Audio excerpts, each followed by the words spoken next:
Irmãos, abri nossas Bíblias em Romanos, Romanos capítulo 5, versículo 1, irmãos. Aqui o título, irmãos, é a justificação pela fé e paz com Deus. Então o título aqui já nos diz muitas coisas, né, irmãos? Primeiro que nós precisamos de justificação. Outra coisa que nós precisamos de paz, paz com Deus. E aí quando se fala em paz com Deus, é impossível, né, irmãos, não ter paz com Jesus, né? Porque Ele é o Deus da paz. Ele é o Deus do amor. Ele é o Deus da misericórdia. Então aí vem a pergunta, como que eu não vou ter paz com Jesus? Como que Jesus não vai ter paz comigo? E na verdade, quando fala que a justificação pela fé e paz com Deus é estarmos firmes na sua palavra, não é, irmãos? É estarmos alinhados com Ele, no mesmo entendimento, no mesmo interesse. O interesse de Jesus deve ser o nosso interesse. A alegria de Jesus deve ser a nossa alegria. A vida de Jesus deve ser a nossa vida. Como Jesus olharia as coisas é a forma como nós devemos olhar. Isso é ter paz com Deus. Isso é estar alinhado com Deus. É estar firmes com Ele. É seguir as suas pisadas. E aí vem dizendo aqui no versículo 1: sendo, pois, justificados pela fé, quer dizer, pelo entendimento que nós temos, irmãos. Então, o entendimento que nós temos é o que nos justifica. O entendimento que nós temos nos gera fé em nós. Então, nós temos fé. É pelo conhecimento da verdade, é pelo entendimento da verdade, é pela firmeza na verdade. Quanto mais nós conhecemos a verdade, quanto mais nós conhecemos a Jesus, mais fé nós temos. E aí diz aqui, ó: sendo, pois, justificados pela fé, temos paz com Deus por nosso Senhor Jesus Cristo, pelo qual também temos entrada pela fé a esta graça, na qual estamos de que forma, irmãos? Firmes. E nos gloriamos na esperança da glória de Deus. Então nós nos gloriamos no quê? Jesus vai voltar. Jesus vai vir. Então essa é a nossa a glória, né, irmãos? É a glória nossa, é a nossa esperança, é a nossa confiança. Nós nos gloriamos nisso. Jesus vai vir. Deparamos com uma situação, deparamos com um embaraço, com um pecado, deparamos com um obstáculo. Diante do obstáculo, no que nós vamos nos gloriar? Jesus está vindo. A situação está difícil, mas Jesus está vindo. A situação está embaraçosa, mas Jesus está vindo. Ele vai vir. Ele vai vir me buscar. Eu estou passando dificuldade, mas ele vai vir me buscar. Então essa é a confiança que nós temos. Isso aí, irmãos, é o que nos mantém. O que nos mantém é isso. Porque se nós olharmos para as lutas, se olharmos para as dificuldades, nós ficamos prostrados, não temos força para seguir adiante. A nossa força, ela vem de Deus. Mas por quê? Porque temos fé, nós temos confiança naquilo que Ele nos deixou. E aí vem dizendo aqui, ó, versículo 3: e não somente isto, mas também nos gloriamos nas tribulações, sabendo, quer dizer, temos entendimento, irmãos. Nós temos o conhecimento da verdade, nós temos o entendimento. E o que esse entendimento nos diz? Que a tribulação, ela produz a paciência. Paciência aqui, irmãos, é perseverança. Então, quanto mais tribulações vêm contra nossas vidas, nós nos gloriamos na esperança da glória de Deus, e quando Ele vai vir em glória, nós sabemos que Ele vai vir nos buscar, e nós sabemos que a tribulação, ela deve produzir a perseverança. A gente sabe que quanto mais tribulação vem contra nós, e quanto mais nós vencemos, mais forte nós ficamos. Por quê? Somos justificados. Qualquer ser humano, irmãos, diante de uma luta, sem o Espírito Santo, sem a justificação pela fé, como que esse ser humano vai lidar com a situação? É a forma como o mundo anda. Mas o cristão, se ele estiver firme, se ele tiver esperança na glória de Deus, saber que Jesus vai vir em glória e vai nos buscar, se ele souber que aquela tribulação, pelo poder que nós temos, poder de Deus, vai ser gerado em nós uma fortaleza, e nós vamos conseguir vencer aquilo ali, irmãos. E aí diz aqui no versículo 4, ó, e a paciência, a experiência. Então, queremos ter experiência? Quem que tem experiência, irmãos? Experiência é a pessoa que passou por algo. Então ela passou por algo, ela viveu algo, ela tem experiência naquilo. Então, a palavra fala que nós devemos ser homens e mulheres experimentados, irmãos. Não é? Devemos ser homens e mulheres recomendáveis. O que é ser recomendável, irmãos? O que é ser recomendável? Recomendável é eu chegar, por exemplo, para uma irmã que está passando por uma luta e falar para ela, falar assim: irmã, conversa com a irmã Janaína lá, ó, conversa com a irmã Renata, conversa com a irmã Rosângela, que elas passaram por uma luta igual ou maior do que essa que a irmã está passando, e elas venceram. Elas venceram, elas estão de pé, elas estão firmes. Então são irmãs recomendáveis para quê, irmãos? Para aquela irmã que está passando por uma luta, olhar e falar assim: não, pera lá, se ela venceu pelo poder de Deus, eu também vou conseguir vencer. Se ela não desistiu no momento da luta, no momento da aflição, eu também não vou desistir. Se o Espírito Santo foi sobre a vida dela, e nós servimos ao mesmo Deus, então eu vou seguir os conselhos dela. Então nós nos tornamos homens e mulheres recomendáveis, irmãos, quando essa fé, ela nos justifica verdadeiramente, quando a nossa confiança está em Jesus, quando nós enfrentamos as lutas, e gera isso em nós, as lutas, as tribulações, ela produz a perseverança ela vai produzir em nós a experiência, irmãos. Experiência. E aí vem dizendo aqui, ó, e a experiência, a esperança. E a esperança não traz confusão, porquanto o amor de Deus está derramado em nosso coração pelo Espírito Santo que nos foi dado. Porque Cristo, estando nós ainda fracos, morreu a seu tempo pelos ímpios. Porque apenas alguém morrerá por um justo, pois poderá ser que pelo bom alguém ouse morrer. Então, o que está dizendo aqui, irmãos? Que as pessoas, por alguém que é bom, por alguém que faz o bem a ela pode até retribuir. Ah, a pessoa fez o bem para mim, então eu vou retribuir. A pessoa me ajudou, então eu vou ajudar ela. É uma pessoa boa, é uma pessoa que é digna, é uma pessoa que ajuda os outros, eu vou ajudar. Agora, quando Jesus veio, irmãos, ele veio pela humanidade, e a humanidade não era nada justa. A humanidade não era boa. A humanidade não fazia o bem. A humanidade não tinha o amor de Deus, não tinha esperança, não tinha confiança, não tinha nada, irmãos. A palavra fala em Efésios capítulo 2 que nós estávamos mortos em ofensas e pecados, nós servíamos ao príncipe deste mundo, nós fazíamos a vontade da carne e dos pensamentos. Nós éramos, por natureza, filhos da ira, como todo mundo. E ele veio e deu a vida por nós. Aí diz aqui, ó, versículo 8. Mas Deus prova o seu amor para conosco, em que Cristo morreu por nós, sendo nós ainda pecadores. Logo, muito mais agora, sendo justificados pelo que, irmãos? Pelo seu sangue, seremos por ele salvos da ira. Então nós somos justificados pela fé, nós somos justificados pelo seu sangue. Então o sangue de Jesus, irmãos, ele nos remiu de toda iniquidade, de todo pecado. O sangue de Jesus, ele nos purificou, purificou. Da mesma forma, a palavra dele nos lava, a palavra dele nos limpa, a palavra dele gera em nós novas criaturas. A palavra dele gera em cada um de nós fé, fé. E os demônios não têm poder sobre nossas vidas, por quê, irmãos? Porque nós somos justificados por ele. Ele deu sangue por nós. Ele derramou sangue na cruz. O Cordeiro Imaculado. Né? Deus se fez homem, passou por todas as coisas. Ele não olhou para os nossos pecados, não olhou para as nossas transgressões. Ele simplesmente veio e cumpriu o propósito dele.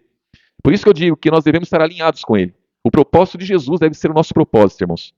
Se nós buscarmos reconhecimento nos homens, se nós buscarmos reconhecimento do mundo, nós estamos perdidos.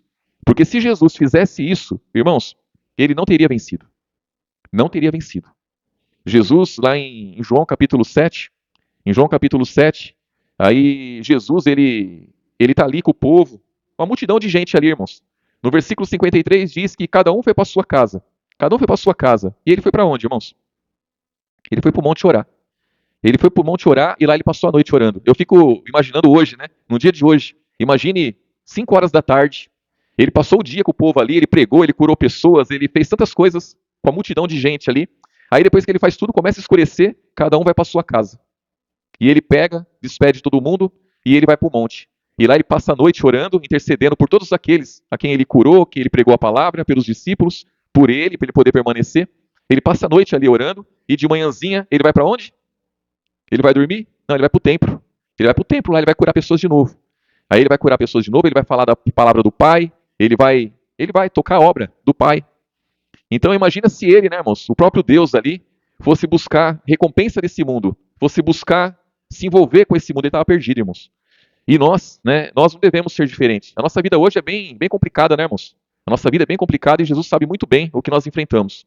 Mas nós temos que tomar cuidado a cada dia, né, irmãos, para nunca nos esquecer de quem é Jesus, o que ele fez por nós, irmãos. Porque a pior coisa que nós podemos cometer nesse tempo presente é ingratidão, irmãos.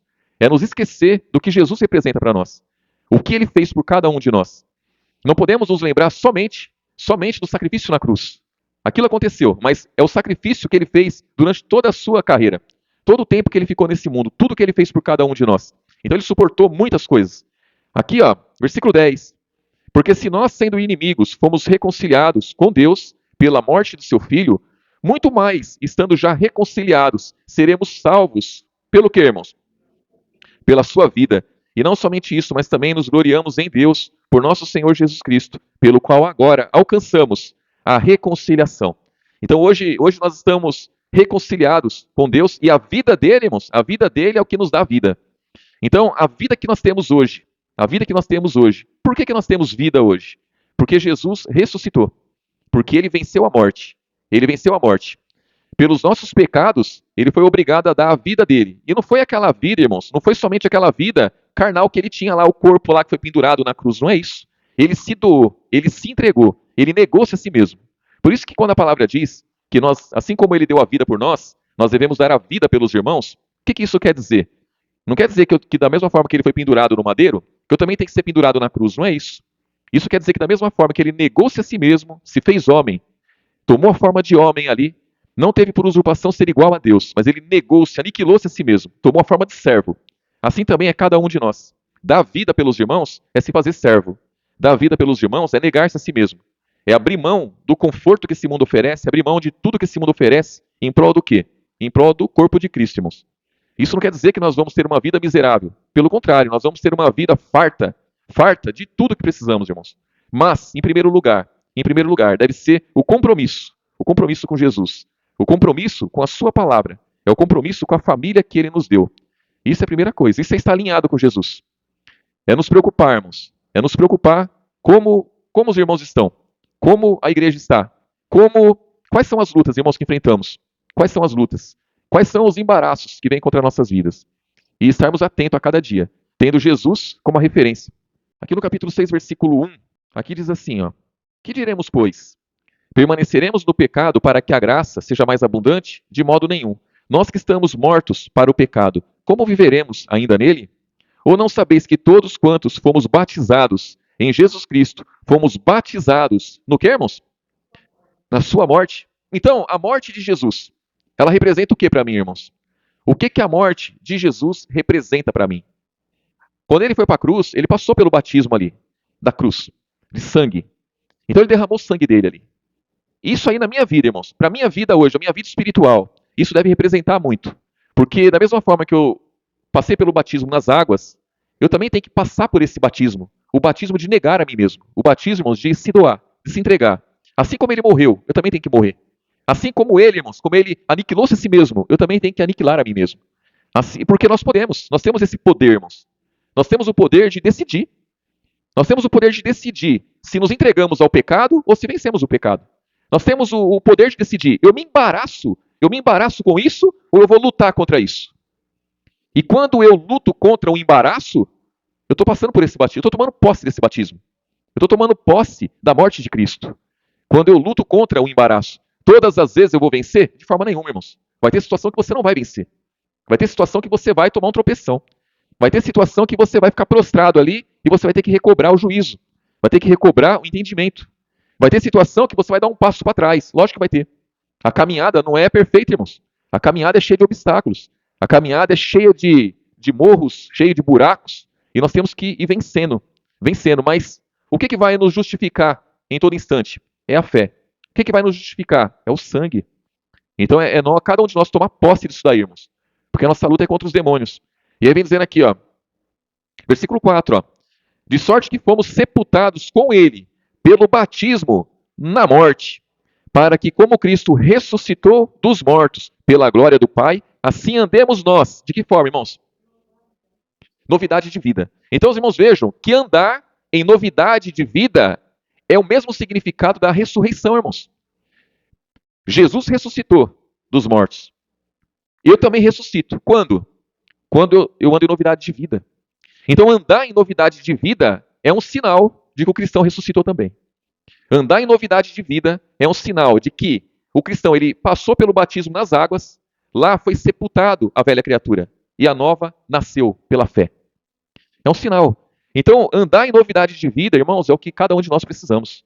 Cada dia andar em novidade de vida. Isso significa o quê, irmãos? Que todo dia eu vou ter que estar com a cruz. Eu vou ter que tomar a cruz a cada dia. Andar em novidade de vida é crucificar a carne todos os dias, é crucificar as paixões todos os dias, é analisar a vida todos os dias. Domingo agora vai ter a nossa ceia, nós vamos participar da ceia.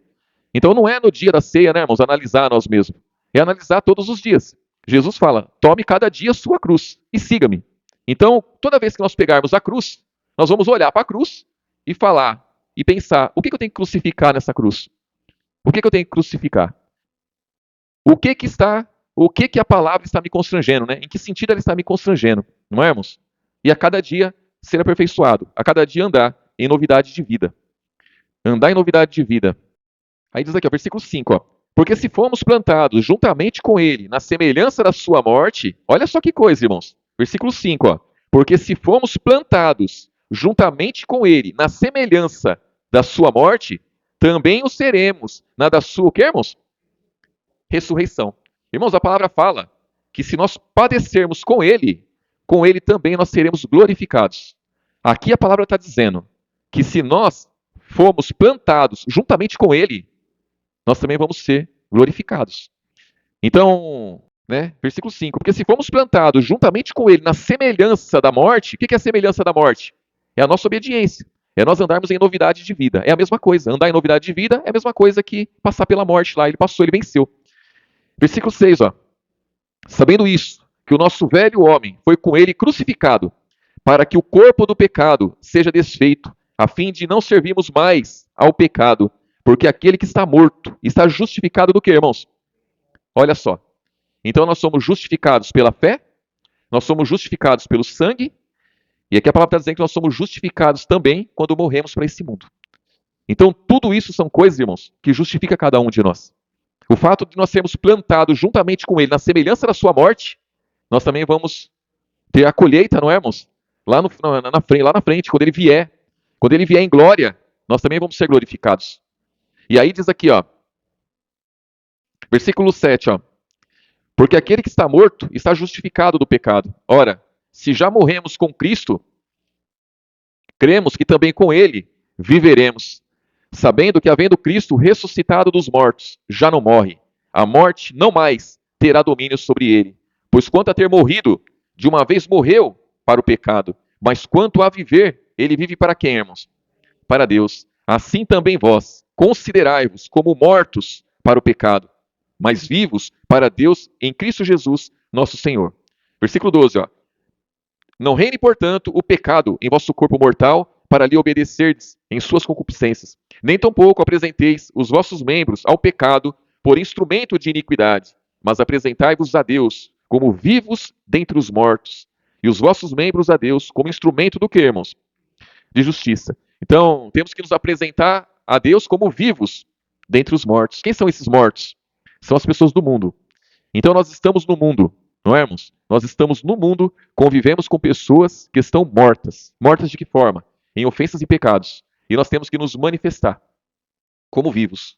Então, irmãos, a vida de Cristo está em nós. A vida de Cristo está em cada um de nós. Muitas vezes estamos abatidos, muitas vezes estamos angustiados com muitas coisas, mas o que nós não podemos nunca, né, irmãos, é estar destruídos. Destruídos, quando a pessoa está destruída, ela já aposta toda a fé, né? Mas abatidos, muitas vezes estamos, e quem olha, né, quem olha para o cristão abatido, fala assim, meu Deus, olha a situação que o cristão está, né? Mas, irmãos, o entendimento da verdade, a fé que nós temos, o sangue derramado por nós, tem um valor muito grande. Então, no mundo espiritual, nós nunca podemos comparar um cristão com a pessoa do mundo, irmãos. A aparência engana. A aparência engana. Você vê uma pessoa do mundo, você vê ela feliz, você vê ela contente, você vê a pessoa do mundo cheia de saúde. O que está enxergando isso daí, irmãos, são os nossos olhos carnais. Os nossos olhos carnais enxergam isso. Os nossos olhos carnais, ele vê a pessoa maravilhada, vê a pessoa feliz, contente, vê a pessoa ali se mostrando uma pessoa próspera, se mostrando uma pessoa sensata. Os demônios não se enganam, irmãos. Nós, como homens e mulheres espirituais, nós temos que enxergar além disso. O primeiro ponto, ninguém é feliz sem Jesus. Ponto. Outra coisa, ninguém tem vida sem Cristo Jesus. Ninguém tem uma fé que justifica, uma fé que salva, sem Cristo Jesus. Então, irmãos, nada pode me enganar. As redes sociais não podem me enganar, a falsa aparência não pode me enganar, os meus olhos não podem me enganar. Não pode, porque os meus olhos querem me enganar. Então, quando nós olhamos uma situação, o fulano, ele é justo, o fulano, ele é amoroso. Pera lá, tem Jesus? Tem fé em Cristo? Não. Então, está tudo aniquilado, está tudo abolido, não tem nada disso. Não existe isso. E os demônios, eles sabem muito bem, irmãos. Os demônios, eles sabem muito bem quem é quem. Eles sabem quem está servindo a Jesus e sabem quem está servindo ao maligno. Eles sabem disso. Quem está servindo a eles sabem disso. Eles não são bobo. Então, não se engane, irmãos. Não se engane. Diz aqui, ó, versículo 14, ó. Porque o pecado não terá domínio sobre vós, pois não estáis debaixo da lei, mas debaixo da graça. Pois que pecaremos porque não estamos debaixo da lei, mas debaixo da graça? De modo nenhum. Não sabeis vós que a quem vos apresentardes por servos para lhe obedecer, sois servos daquele a quem obedeceis? Ou do pecado para a morte, ou da obediência para a justiça? Mas graças a Deus, que tendo sido servos do pecado, obedecesses de coração a forma de doutrina que fosses entregues. E libertados do pecado, fosses feitos servos da justiça. Falo como homem, pela fraqueza da vossa carne, pois que assim como apresentastes os vossos membros para servirem à imundícia e à maldade para a maldade, assim apresentai agora os vossos membros para servirem à justiça, para a santificação. Porque quando erais servos do pecado, estáveis livres da justiça. E que fruto tinhais então das coisas que agora vos envergonhais? Porque o fim delas é a morte. Mas agora libertados do pecado e feitos servos de Deus, tende os vossos frutos para a santificação e, por fim, a vida eterna. Porque o salário do pecado é a morte, mas o dom gratuito de Deus é a vida eterna por Cristo Jesus, nosso Senhor. Então nós temos que lembrar sempre de onde nós viemos, é isso que a palavra está dizendo. Nos lembrar de onde nós viemos, o que nós praticávamos no passado, e embora era algo que honrava a nossa carne, era algo que agradava a nossa carne, era algo que nós gostávamos demais de fazer, muitas coisas que nós fazíamos, mas hoje tudo isso tem que nos trazer vergonha. Por quê, irmãos? Vergonha e tristeza, porque devemos entender que tudo aquilo gerava morte em nós. Tudo aquilo gerava morte em nós. Ah, eu passava a noite toda na farra, eu passava a noite toda em festas, eu passava a noite toda bebendo, eu passava a noite toda. Irmãos, não importa o que seja, hoje nós entendemos que tudo aquilo, embora na época nós éramos bem quistos por muitos, nós tínhamos amigos, nós tínhamos familiares perto da gente que gostavam da gente ou diziam gostar, mas nós sabemos hoje que tudo aquilo gerava morte constantemente. Morte mais morte. Nós estávamos presos no pecado, estávamos presos na morte. Hoje não. Hoje, com as lutas que nós enfrentamos, nós temos vida. Com as lutas que nós enfrentamos, abatidos, cansados muitas vezes, exaustos na caminhada, mas sabemos que hoje temos vida em Cristo. Hoje, Jesus, ele nos dá o escape para que nós não, nenhum de nós venha cair, nenhum de nós venha desistir, para que nenhum de nós venha estar prostrado diante do pecado, irmãos. Então, tudo isso nós temos que valorizar demais. Né? A palavra fala lá em 1 João capítulo 2, versículo 15 em diante, né? Não ameis o mundo, nem o que no mundo há. Irmãos, aí vem dizendo, né? Não ameis o mundo, nem o que no mundo há. Né? Aí, porque quem ama o mundo, o amor do Pai não está nele, irmãos. Aí vem dizendo, o que há no mundo? Concupiscência dos olhos, concupiscência da carne, soberba da vida. Não é do Pai, mas é do mundo. Irmãos, era isso que nos prendia. A concupiscência dos olhos. Nós olhamos para algo e para pessoas, e nós falamos, a pessoa está bem. Por causa do algo que ela tem, por causa de coisas que ela conquista. São concupiscência dos olhos. Os nossos olhos carnais, eles contemplam as coisas. E nós enxergamos errado. Mas os nossos olhos espirituais, eles enxergam de outra maneira. Os nossos olhos espirituais não olham para a aparência da pessoa, olham para o que está dentro dela. A quem ela está servindo, a quem ela está se colocando por servo. Ah, ela é servo do pecado. Tá bem? Tá bem, não tá mal. Tá mal. Pronto, acabou, irmãos. Já discerniu a pessoa. Tá mal. Ah, mas a pessoa está dando risada. Tá mal. Ah, mas o casamento dela é espetacular. Não, o casamento dela é fracassado. Os dois estão servindo ao diabo. Tão mal. Ah, mas eles são felizes. São coisa nenhuma. Eles estão vivendo um momento passageiro. Vai passar, irmãos. Vai passar. Se tá bom, vai passar. Não persevera, não, irmãos. Ninguém consegue. Quando Jesus se manifestar em glória, irmãos, só aqueles que servem a Ele. Não importa a forma que esteja. Não importa o que os olhos carnais das pessoas enxerguem. Não tem ser humano nenhum que consegue enxergar dentro de você. Não tem ser humano nenhum que consiga enxergar o que você enfrenta, o que você passa, as angústias que você passa. Isso só quem consegue enxergar é Deus e os irmãos, se andarem de forma espiritual, que conseguem enxergar. Porque senão é você e Deus que sabe. As pessoas não, as pessoas elas julgam errado. E nós não podemos, né, irmãos? Nós temos que, a cada dia, olhar para Jesus mesmo. Autor e consumador da fé, em nome de Jesus. Vamos orar?